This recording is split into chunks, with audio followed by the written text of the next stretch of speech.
emerged as a dominant player and MVP.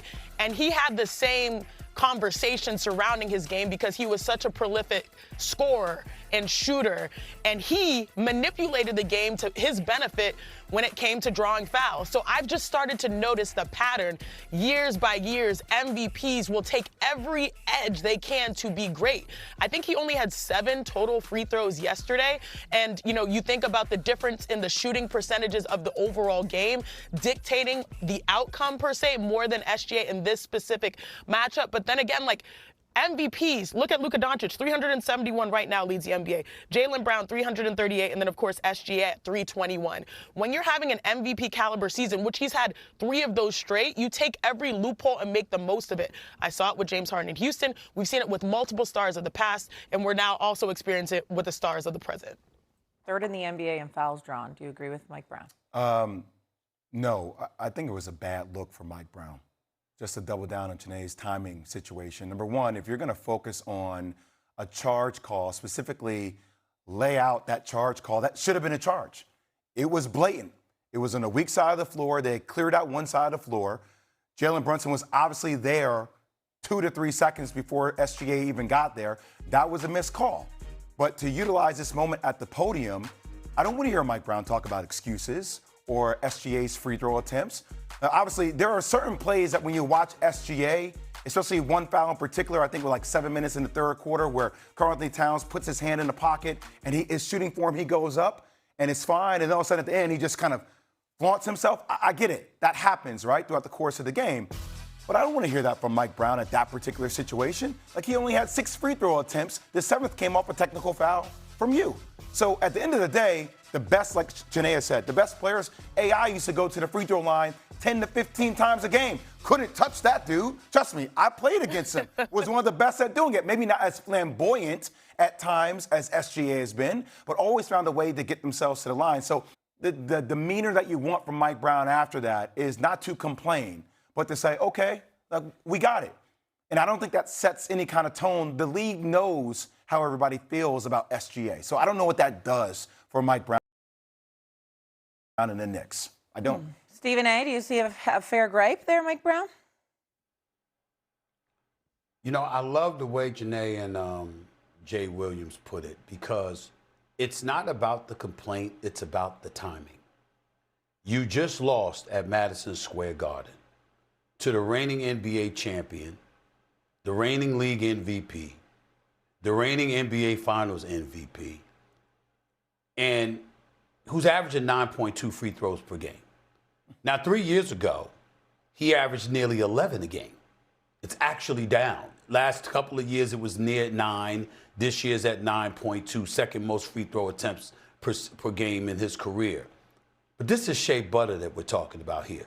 A guy that for the last 3 years, and this year counted meaning 4th, has been a top 5. He was a top 5 MVP candidate 3 years ago.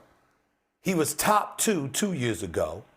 He won the MVP last year, and he might win it again this year, considering the fact that he's the second leading scorer in the NBA, shooting 55% from the field, by the way, and would become the first dude in history as a pure point guard to pull that feat, 55% shooting from the field. Another thing to point out, guys, 60 straight road games. This dude has dropped 20 or more. Longest such streak in NBA history. 60 straight road games. And overall, the streak is at 124 consecutive 20-point games overall, which is 2 shy of Wilt Chamberlain's all-time record of 126. You do not face somebody like that, lose the game, and then just flippantly say, he's really adroit. He's really gifted at convincing the referees. Really? Shea Butter will bust your ass in a myriad of ways. Free throws, J's, drives to the lane, finishing at the basket, 3-point shooting, mid-range game. What doesn't the brother have when you're facing somebody? And Mike Brown knows this, so we're not condemning Mike Brown. We know he's a good coach and we know he's a good person. But the point is that you don't pick last night to make that kind of point and not extensively elaborate. And it could, by the way, it could be our fault because we're just going by the footage. He could have said more and we missed it, so we have to leave the door open to that possibility. But if that is all that Mike Brown said, then he did a disservice to the greatness of Shai Gilgeous-Alexander. The brother's special. He just is. And that's why, he can sit up there and get to the free throw line and draw fouls and, do an acting job. James Harden used to do that, all that other stuff. We don't sit there and talk about James Harden like that. You know why? Because James Harden has proven he's one of the most prolific scorers we've ever seen in NBA history. And so is Shea Butter. Respect that man. Respect that man. Go ahead, Janae. I was just waiting. I was just waiting for you to say Shea Butter. Shea Butter. That was it. That was the icing on the cake right there. You know what's tough about comments like this? Because the timing wasn't great, but it also steals the headline. Because there was a moment, actually a performance in this game that everyone around the association's like, damn. Chet Holmgren. Chet Holmgren. The way he started the game, you're down an all-star, and Chet Holmgren goes out there and hits 6 threes. I think it was 6 for 11 from 3. And you're thinking about a squad who just gets SGA back, who is the favorite for MVP. And you're like, okay, we play a great performance, but this guy who's 7 feet tall can go out there and stretch the floor for you like this and make it look so easy. To me, that is the biggest shot. If you're watching the game, you're an NBA player, you're an NBA coach, you're like, they got that in their bag when they're down as well? Janae, I have a retort to that. There's a flip side to that. As Robert De Niro said in Heat, which I just finished watching again for the 19th time this weekend. Let me say this to you. I really, really would like to see that Chet Holmgren show up against Victor Wembanyama. That's what I'd like to see. I'm sorry, because it's supposed, Janae, it's supposed to be some kind of heated rivalry. It's supposed to be they don't like one another. It's supposed to be, when we talk about the future, when Wembanyama, you ain't 7'5", but you are 7'1". Yo, where's that when Wembanyama's in the house? That's what I want to see Chet Holmgren.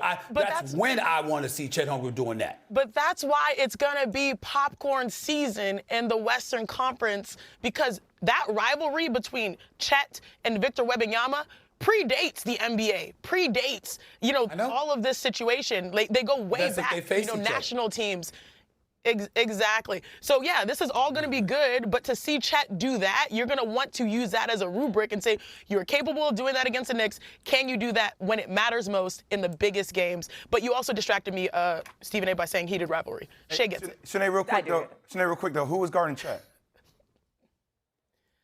Cat, for the most part. Okay. That was it. That's all I'm going to say. That's all I'm going to say. I'm going to leave it there. You're picking on him. I'm not. You are. I'm not picking on anybody. I'm talking ball. But you know what he did? Last night. But also, when we're talking ball, we're going to talk about those 9 offensive rebounds that he had. I agree with you on that, maybe he's not the best defender out there, but he went out there and did something we were not accustomed to see him do. Jay, both can be true at the same time. I'm not looking for Karl Anthony Towns with those big ass feet. And that suspect need to be going out on the perimeter, guarding perimeter players. I mean, he's guarding. Come on, man. Cat, no, I love him. I love him to death. Listen, We all know our strengths. Insulting him. I'm just saying, that's not his gift, guarding on the perimeter. I'm not looking. Don't judge Cat on that. I'm defending him. I'm not insulting him. I'm saying that's not what I'm expecting from him. Them big ass feet, them flippers. Okay. No. He need to be down low. You know what I'm saying? Guard down low, Cat. Guard down low. Get somebody else. Get somebody guard on the perimeter. So I can give it to him. All right. Don't shame the man's feet. Down low. What do you wear, size 20? Okay.